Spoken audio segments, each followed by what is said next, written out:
ಅಶೋಕ್ ಗೌಡ್ರೆ ವಿರೋಧ ಪಕ್ಷವಾಗಿರೋದ್ರಿಂದ ಇವತ್ತಿನ ಚರ್ಚೆಯನ್ನ ತಮ್ಮಿಂದ ಪ್ರಾರಂಭ ಮಾಡ್ತಾ ಇದ್ದೀನಿ. ಬೆಂಗಳೂರಿನಂತ ಸಿಟಿಯಲ್ಲಿ ನಡ್ಕೊಂಡು ಹೋಗ್ತಿರುವಾಗ ತಾಯಿ ಮಗು ಕರೆಂಟ್ ವೈರ್ ತುಳಿ ಸತ್ತು ಹೋಗ್ತಾರೆ.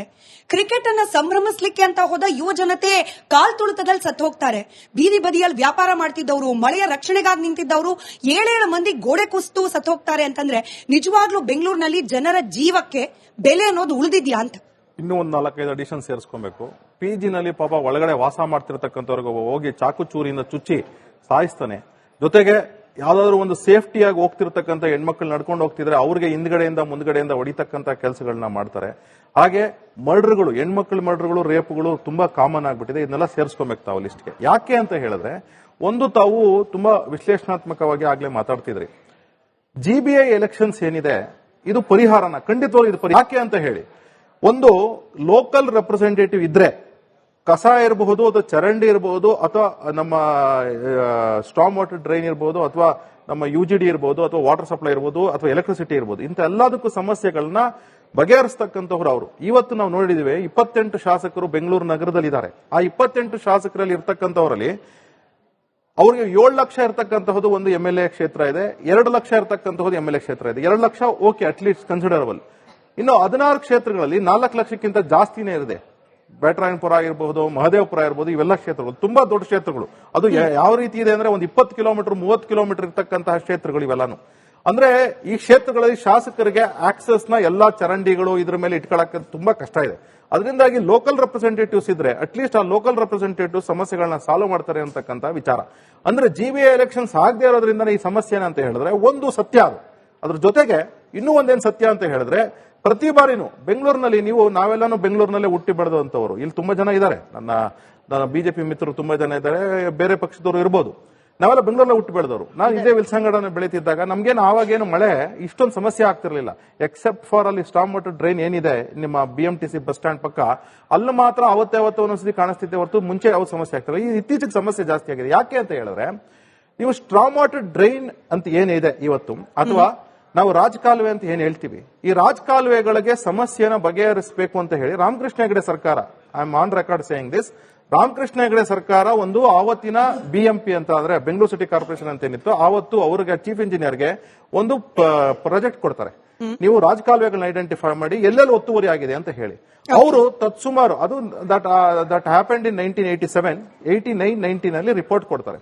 ಆವತ್ತು ಕಾಂಗ್ರೆಸ್ ಸರ್ಕಾರ ಬಂದಿರುತ್ತೆ. ಕಾಂಗ್ರೆಸ್ ಸರ್ಕಾರ ರಿಪೋರ್ಟ್ ಸಬ್ಮಿಟ್ ಮಾಡಿ ಅವತ್ತೇನಾದ್ರೂ ಆಕ್ಷನ್ ಪ್ಲಾನ್ ರೆಡಿ ಮಾಡಿದಿದ್ರೆ ಅವತ್ತು ಬಂಗಾರಪ್ಪನವರು ಮುಖ್ಯಮಂತ್ರಿ ಆಗಿರ್ತಾರೆ ಆ ಟೈಮಲ್ಲಿ. ಯಾಕಂದ್ರೆ ಏನಕ್ಕೆ ನಿಮ್ಗೆ ಇನ್ಸಿಡೆಂಟ್ ಗೊತ್ತು ಅಂತ ಹೇಳಿದ್ರೆ, ನನ್ನ ಸ್ವಂತ ಅಂದ್ರೆ ತಾತನೇನೆ ಅದರ ಇಂಜಿನಿಯರ್ ಚೀಫ್ ಇಂಜಿನಿಯರ್ ಆಗಿದ್ದು, ಅವರೇ ರಿಪೋರ್ಟ್ ಸಬ್ಮಿಟ್ ಮಾಡಿದ್ದು. ಇದು ತಗೊಳ್ಳೋದೇ ಇಲ್ಲ, ಕನ್ಸಿಡರ್ ಮಾಡಲ್ಲ, ಆಕ್ಷನ್ ಪ್ಲಾನ್ ಮಾಡಲ್ಲ. ಅದರಿಂದ ಏನಾಯ್ತು, ರಾಜಕಾಲುವೆಗಳ ಸಮಸ್ಯೆ ಅದಾದ್ಮೇಲೆ ನಿಮ್ ಸರ್ಕಾರನೂ ಬಂತು ಬಂಗಾರಪ್ಪನವ್ರ ನಂತರದಲ್ಲಿ ಬಂದು. ತುಂಬಾ ಒಳ್ಳೆ ಪ್ರಶ್ನೆ. ಈ ಪ್ರಶ್ನೆ ಕೇಳ್ತೀರಾ ಅಥವಾ ಆಮ್ ಆದ್ಮಿಯವರ ಕಾಂಗ್ರೆಸ್ ಅದಾದ್ಮೇಲೆ ಜನತಾದಳ ಸರ್ಕಾರ ಬಂತು, ಅದಾದ್ಮೇಲೆ ಸಮ್ಮಿಶ್ರ ಸರ್ಕಾರ ಬಂತು, ಕಾಂಗ್ರೆಸ್ ಸರ್ಕಾರ ಬಂತು, ಸಮ್ಮಿಶ್ರ ಸರ್ಕಾರ ಬಂತು, ಬಿಜೆಪಿ 2 ಬಾರಿ ಬಂತು. ಇದೆಲ್ಲ ಬಂದಿದೆ, ಸತ್ಯವೇ. ಅದ್ರಲ್ಲಿ ಯಾವುದೇ ರೀತಿ ನಾನೇನು ಹೇಳ್ತಿಲ್ಲ. ಆದ್ರೆ ಏನಂದ್ರೆ, ನೀವು ರಾಜಕಾಲುವೆಗಳ ಸಮಸ್ಯೆ ಏನಿದೆ ಯಾವತ್ತು ನಿಮ್ಗೆ ಬರುತ್ತೆ ಸಮಸ್ಯೆ, ಆವತ್ತೇ ಬಗೆಹರಿಸಬೇಕು. ನಿಮ್ಗೆ ಗೋಲ್ಡನ್ ಅವರ್ ಅಂತ ನೀವು ನ್ಯೂಸ್ ಅಲ್ಲಿ ಹೇಳ್ತೀರಾ. ಅಂದ್ರೆ ಇವತ್ತು ಎಕ್ಸಿಟ್ ಪೋಲ್ ಇವತ್ತು ಬಂದ್ ಕೂಡಲೇ 5 ಗಂಟೆಯಿಂದ 7 ಗಂಟೆ ಒಳಗಡೆ ಓಡಿಸಿದ್ರೆ ನಿಮ್ಗೆ ಚಾನಲ್ ವ್ಯೂವರ್ಶಿಪ್ ಇರುತ್ತೆ. ತದನಂತರದಲ್ಲಿ ಓಡಿಸಿದ್ರೆ ನಿಮ್ಗೆ ವ್ಯೂವರ್ಶಿಪ್ ಇರಲ್ಲ. ಅದೇ ಗೋಲ್ಡನ್ ಪೀರಿಯಡ್ ಅದು. ಆವತ್ತು ಸಮಸ್ಯೆ ಬಂದಾಗಲೇ ಆವತ್ತೇ ಬಗೆಹರಿಸ್ಬಿಟ್ಟಿರೋ ರಾಜಕಾಲುವೆಗಳು. ಇವತ್ತು ಇಷ್ಟೊಂದು ರಾಜಕಾಲುವೆಗಳು ಸಮಸ್ಯೆ ಜಾಸ್ತಿ ಆಗಿದ್ದು, ಉಲ್ಬಣ ಆಗಿದ್ದು ತದನಂತರದ ಸರ್ಕಾರಗಳಲ್ಲಿ. ಯಾಕೆ ಅಂತ ಹೇಳಿದ್ರೆ, ಅದು ಮುಂಚೆನೂ ಇತ್ತು, ಅವಾಗ ಎನ್ಕ್ರೋಚ್ ಆಗ್ತಿತ್ತು. ಇವಾಗ ಬಿಲ್ಡಿಂಗ್ ಗಳನ್ನ ಕಟ್ಬಿಟ್ಟವ್ರೆ. ಇವತ್ತು ಯಾರು ಹೋಗಿ ಕೇಳಿದ್ರು ಸಹ ನಾನು VVIP, ನಾನು XMP, XMLA, ಮಿನಿಸ್ಟ್ರು ಅಂತ ಮಾತಾಡ್ತಾರೆ. ಅದ್ರ ವಿಚಾರ ಏನು ಅಂತ ಹೇಳಿದ್ರೆ, ರಾಜಕಾಲುವೆಗಳಿಗೆ ಸಮಸ್ಯೆ ಬಗೆಹರಿಸಬೇಕು ಅಂತ ಹೇಳಿದಿದ್ರೆ ಸರ್ಕಾರಗಳಿಗೆ ಆವತ್ತೇ ಬಗೆಹರಿಸಬೇಕಾಗಿತ್ತು. ಆದ್ರೆ ಬಗೆಹರಿಸಲಿಲ್ಲ. ಒಂದು. ಎರಡನೇ ವಿಚಾರ ಏನು ಅಂತ ಹೇಳಿದ್ರೆ, GBI ಎಲೆಕ್ಷನ್ಸ್ ಆಗದೆ ಇರೋದ್ರಿಂದ ಕಸದ ಸಮಸ್ಯೆ ಇರಬಹುದು, ಅದರಲ್ಲೂ ಸಮಾನ ದೋಷಗಳು ನೀವು ಇದ್ದೀರಿ ಅನ್ನೋದು ಪ್ರತ್ಯೇಕವಾದ ವಿಚಾರ. ಅಶೋಕ್ ಗೌಡ್ರೆ ವಿರೋಧ ಪಕ್ಷವಾಗಿರೋದ್ರಿಂದ ಇವತ್ತಿನ ಚರ್ಚೆಯನ್ನ ತಮ್ಮಿಂದ ಪ್ರಾರಂಭ ಮಾಡ್ತಾ ಇದ್ದೀನಿ. ಬೆಂಗಳೂರಿನಂತ ಸಿಟಿಯಲ್ಲಿ ನಡ್ಕೊಂಡು ಹೋಗ್ತಿರುವಾಗ ತಾಯಿ ಮಗು ಕರೆಂಟ್ ವೈರ್ ತುಳಿ ಸತ್ತು ಹೋಗ್ತಾರೆ. ಕ್ರಿಕೆಟ್ ಅನ್ನ ಸಂಭ್ರಮಿಸ್ಲಿಕ್ಕೆ ಅಂತ ಹೋದ ಯುವ ಜನತೆ ಕಾಲ್ ತುಳಿತದಲ್ಲಿ ಸತ್ತು ಹೋಗ್ತಾರೆ. ಬೀದಿ ಬದಿಯಲ್ಲಿ ವ್ಯಾಪಾರ ಮಾಡ್ತಿದ್ದವರು, ಮಳೆಯ ರಕ್ಷಣೆಗಾಗಿ ನಿಂತಿದ್ದವರು 7 ಮಂದಿ ಗೋಡೆ ಕುಸಿದು ಸತ್ತು ಹೋಗ್ತಾರೆ ಅಂತಂದ್ರೆ ನಿಜವಾಗ್ಲೂ ಬೆಂಗಳೂರಿನಲ್ಲಿ ಜನರ ಜೀವಕ್ಕೆ ಬೆಲೆ ಅನ್ನೋದು ಉಳಿದಿದ್ಯಾ ಅಂತ. ಇನ್ನೂ ಒಂದು 4-5 ಅಡಿಷನ್ ಸೇರಿಸ್ಕೊಬೇಕು. ಪಿಜಿನಲ್ಲಿ ಪಾಪ ಒಳಗಡೆ ವಾಸ ಮಾಡ್ತಿರ್ತಕ್ಕಂಥವ್ರಿಗೆ ಹೋಗಿ ಚಾಕು ಚೂರಿಯಿಂದ ಚುಚ್ಚಿ ಸಾಯಿಸ್ತಾನೆ.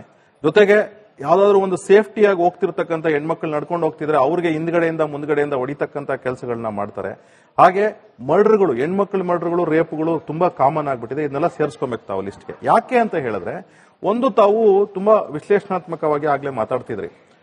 GBI ಎಲೆಕ್ಷನ್ಸ್ ಏನಿದೆ ಇದು ಪರಿಹಾರನ ಖಂಡಿತವಾಗಿ ಇದು ಯಾಕೆ ಅಂತ ಹೇಳಿ, ಒಂದು ಲೋಕಲ್ ರೆಪ್ರೆಸೆಂಟೇಟಿವ್ ಇದ್ರೆ, ಕಸ ಇರಬಹುದು ಅಥವಾ ಚರಂಡಿ ಇರಬಹುದು ಅಥವಾ ನಮ್ಮ ಸ್ಟಾರ್ಮ್ ವಾಟರ್ ಡ್ರೈನ್ ಇರಬಹುದು ಅಥವಾ ನಮ್ಮ UGD ಇರಬಹುದು ಅಥವಾ ವಾಟರ್ ಸಪ್ಲೈ ಇರಬಹುದು ಅಥವಾ ಎಲೆಕ್ಟ್ರಿಸಿಟಿ ಇರಬಹುದು, ಇಂಥ ಎಲ್ಲದಕ್ಕೂ ಸಮಸ್ಯೆಗಳನ್ನ ಬಗೆಹರಿಸ್ತಕ್ಕಂಥವ್ರು ಅವರು. ಇವತ್ತು ನಾವು ನೋಡಿದಿವಿ 28 ಶಾಸಕರು ಬೆಂಗಳೂರು ನಗರದಲ್ಲಿದ್ದಾರೆ. ಆ 28 ಶಾಸಕರಲ್ಲಿ ಇರ್ತಕ್ಕಂಥವರಲ್ಲಿ ಅವ್ರಿಗೆ 7 ಲಕ್ಷ ಇರತಕ್ಕಂತಹದ್ದು ಒಂದು MLA ಕ್ಷೇತ್ರ ಇದೆ, 2 ಲಕ್ಷ ಇರತಕ್ಕಂತಹದ್ದು MLA ಕ್ಷೇತ್ರ ಇದೆ. 2 ಲಕ್ಷ ಓಕೆ, ಅಟ್ಲೀಸ್ಟ್ ಕನ್ಸಿಡರಬಲ್.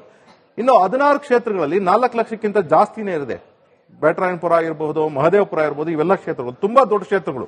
ಅದು ಯಾವ ರೀತಿ ಇದೆ ಅಂದ್ರೆ ಒಂದು 20 ಕಿಲೋಮೀಟರ್ 30 ಕಿಲೋಮೀಟರ್ ಇರತಕ್ಕಂತಹ ಕ್ಷೇತ್ರಗಳು ಇವೆಲ್ಲಾನು. ಅಂದ್ರೆ ಈ ಕ್ಷೇತ್ರಗಳಲ್ಲಿ ಶಾಸಕರಿಗೆ ಆಕ್ಸೆಸ್ ನ ಎಲ್ಲಾ ಚರಂಡಿಗಳು ಇದ್ರ ಮೇಲೆ ಇಟ್ಕೊಳ್ಳಕ್ಕೆ ತುಂಬಾ ಕಷ್ಟ ಇದೆ. ಅದರಿಂದಾಗಿ ಲೋಕಲ್ ರೆಪ್ರೆಸೆಂಟೇಟಿವ್ಸ್ ಇದ್ರೆ ಅಟ್ಲೀಸ್ಟ್ ಆ ಲೋಕಲ್ ರೆಪ್ರೆಸೆಂಟೇಟಿವ್ ಸಮಸ್ಯೆಗಳನ್ನ ಸಾಲ್ವ್ ಮಾಡ್ತಾರೆ ಅಂತಕ್ಕಂಥ ವಿಚಾರ. ಅಂದ್ರೆ GBI ಎಲೆಕ್ಷನ್ಸ್ ಆಗದೆ ಇರೋದ್ರಿಂದ ಈ ಸಮಸ್ಯೆನ ಅಂತ ಹೇಳಿದ್ರೆ ಒಂದು ಸತ್ಯ ಅದು. ಅದ್ರ ಜೊತೆಗೆ ಇನ್ನೂ ಒಂದೇನು ಸತ್ಯ ಅಂತ ಹೇಳಿದ್ರೆ, ಪ್ರತಿ ಬಾರಿನೂ ಬೆಂಗಳೂರಿನಲ್ಲಿ ನಾವೆಲ್ಲಾನು ಬೆಂಗಳೂರಿನಲ್ಲೇ ಹುಟ್ಟಿ ಬೆಳೆದಂತವರು ಇಲ್ಲಿ ತುಂಬಾ ಜನ ಇದ್ದಾರೆ. ನನ್ನ BJP ಮಿತ್ರರು ತುಂಬಾ ಜನ ಇದ್ದಾರೆ, ಬೇರೆ ಪಕ್ಷದವರು ಇರಬಹುದು. ನಾವೆಲ್ಲ ಬೆಂಗಳೂರಲ್ಲೇ ಹುಟ್ಟು ಬೆಳೆದವರು. ನಾನು ಇದೇ ವಿಲ್ಸಂಗಡನೆ ಬೆಳೀತಿದ್ದಾಗ ನಮ್ಗೇನು ಆವಾಗೇನು ಮಳೆ ಇಷ್ಟೊಂದು ಸಮಸ್ಯೆ ಆಗ್ತಿರ್ಲಿಲ್ಲ, ಎಕ್ಸೆಪ್ಟ್ ಫಾರ್ ಅಲ್ಲಿ ಸ್ಟಾರ್ಮ್ ವಾಟರ್ ಡ್ರೈನ್ ಏನಿದೆ ನಿಮ್ಮ BMTC ಬಸ್ ಸ್ಟ್ಯಾಂಡ್ ಪಕ್ಕ, ಅಲ್ಲಿ ಮಾತ್ರ ಅವತ್ತೇ ಒಂದೊಂದ್ಸತಿ ಕಾಣಿಸ್ತಿದ್ದೆ ಹೊರತು ಮುಂಚೆ ಯಾವ ಸಮಸ್ಯೆ ಆಗ್ತಿರಲ್ಲ. ಈ ಇತ್ತೀಚೆಗೆ ಸಮಸ್ಯೆ ಜಾಸ್ತಿ ಆಗಿದೆ. ಯಾಕೆ ಅಂತ ಹೇಳಿದ್ರೆ, ನೀವು ಸ್ಟಾರ್ಮ್ ವಾಟರ್ ಡ್ರೈನ್ ಅಂತ ಏನಿದೆ ಇವತ್ತು, ಅಥವಾ ನಾವು ರಾಜಕಾಲುವೆ ಅಂತ ಏನ್ ಹೇಳ್ತೀವಿ, ಈ ರಾಜಕಾಲುವೆಗಳಿಗೆ ಸಮಸ್ಯೆನ ಬಗೆಹರಿಸಬೇಕು ಅಂತ ಹೇಳಿ ರಾಮಕೃಷ್ಣ ಹೆಗಡೆ ಸರ್ಕಾರ, I am on record saying this, Ramakrishna Hegde ಸರ್ಕಾರ ಒಂದು ಆವತ್ತಿನ BMP ಅಂತ ಅಂದ್ರೆ ಬೆಂಗಳೂರು ಸಿಟಿ ಕಾರ್ಪೊರೇಷನ್ ಅಂತ ಏನಿತ್ತು, ಆವತ್ತು ಅವರಿಗೆ ಚೀಫ್ ಇಂಜಿನಿಯರ್ಗೆ ಒಂದು ಪ್ರಾಜೆಕ್ಟ್ ಕೊಡ್ತಾರೆ. ನೀವು ರಾಜಕಾಲುವೆಗಳನ್ನ ಐಡೆಂಟಿಫೈ ಮಾಡಿ ಎಲ್ಲೆಲ್ಲಿ ಒತ್ತುವರಿ ಆಗಿದೆ ಅಂತ ಹೇಳಿ. ಅವರು ತತ್ಸುಮಾರು ಅದು ದಟ್ ಹ್ಯಾಪೆಂಡ್ ಇನ್ 1987, 89, 90 ನಲ್ಲಿ ರಿಪೋರ್ಟ್ ಕೊಡ್ತಾರೆ.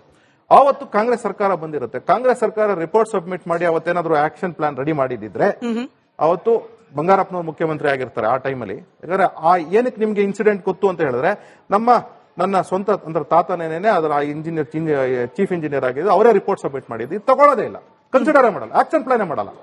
ಅದರಿಂದ ರಾಜಕಾಲುವೆಗಳ ಸಮಸ್ಯೆ ಅದಾದ್ಮೇಲೆ ನಿಮ್ ಸರ್ಕಾರನೂ ಬಂತು ಬಂಗಾರಪ್ಪನವ್ರ ನಂತರದಲ್ಲಿ ಬಂದು. ತುಂಬಾ ಒಳ್ಳೆ ಪ್ರಶ್ನೆ.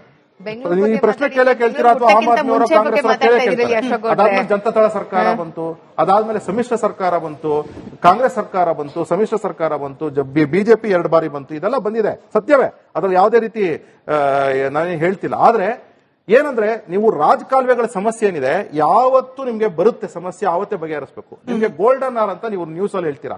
ಅಂದ್ರೆ ಇವತ್ತು ಎಕ್ಸಿಟ್ ಪೋಲ್ ಇವತ್ತು ಬಂದ್ ಕೂಡಲೇ 5 ಗಂಟೆಯಿಂದ 7 ಗಂಟೆ ಒಳಗಡೆ ಓಡಿಸಿದ್ರೆ ನಿಮ್ಗೆ ಚಾನಲ್ ವ್ಯೂವರ್ಶಿಪ್ ಇರುತ್ತೆ. ತದನಂತರದಲ್ಲಿ ಓಡಿಸಿದ್ರೆ ನಿಮ್ಗೆ ವ್ಯೂವರ್ಶಿಪ್ ಇರಲ್ಲ. ಅದೇ ಗೋಲ್ಡನ್ ಪೀರಿಯಡ್ ಅದು. ಆವತ್ತು ಸಮಸ್ಯೆ ಬಂದಾಗಲೇ ಆವತ್ತೇ ಬಗೆಹರಿಸ್ಬಿಟ್ಟಿರೋ ರಾಜಕಾಲುವೆಗಳು. ಇವತ್ತು ಇಷ್ಟೊಂದು ರಾಜಕಾಲುವೆಗಳು ಸಮಸ್ಯೆ ಜಾಸ್ತಿ ಆಗಿದ್ದು, ಉಲ್ಬಣ ಆಗಿದ್ದು ತದನಂತರದ ಸರ್ಕಾರಗಳಲ್ಲಿ. ಯಾಕೆ ಅಂತ ಹೇಳಿದ್ರೆ, ಅದು ಮುಂಚೆನೂ ಇತ್ತು, ಅವಾಗ ಎನ್ಕ್ರೋಚ್ ಆಗ್ತಿತ್ತು. ಇವಾಗ ಬಿಲ್ಡಿಂಗ್ ಗಳನ್ನ ಕಟ್ಬಿಟ್ಟವ್ರೆ. ಇವತ್ತು ಯಾರು ಹೋಗಿ ಕೇಳಿದ್ರು ಸಹ ನಾನು VVIP, ನಾನು XMP, XMLA, ಮಿನಿಸ್ಟ್ರು ಅಂತ ಮಾತಾಡ್ತಾರೆ. ಅದ್ರ ವಿಚಾರ ಏನು ಅಂತ ಹೇಳಿದ್ರೆ, ರಾಜಕಾಲುವೆಗಳಿಗೆ ಸಮಸ್ಯೆ ಬಗೆಹರಿಸಬೇಕು ಅಂತ ಹೇಳಿದಿದ್ರೆ ಸರ್ಕಾರಗಳಿಗೆ ಆವತ್ತೇ ಬಗೆಹರಿಸಬೇಕಾಗಿತ್ತು. ಆದ್ರೆ ಬಗೆಹರಿಸಲಿಲ್ಲ. ಒಂದು. ಎರಡನೇ ವಿಚಾರ ಏನು ಅಂತ ಹೇಳಿದ್ರೆ, GBI ಎಲೆಕ್ಷನ್ಸ್ ಆಗದೆ ಇರೋದ್ರಿಂದ ಕಸದ ಸಮಸ್ಯೆ ಇರ್ಬೋದು, ಅದರಲ್ಲೂ ಸಮಾನ ದೋಷಗಳು ನೀವು ಇದ್ದೀರಿ ಅನ್ನೋದು ಪ್ರತ್ಯೇಕವಾದ ವಿಚಾರ ಏನಲ್ಲ.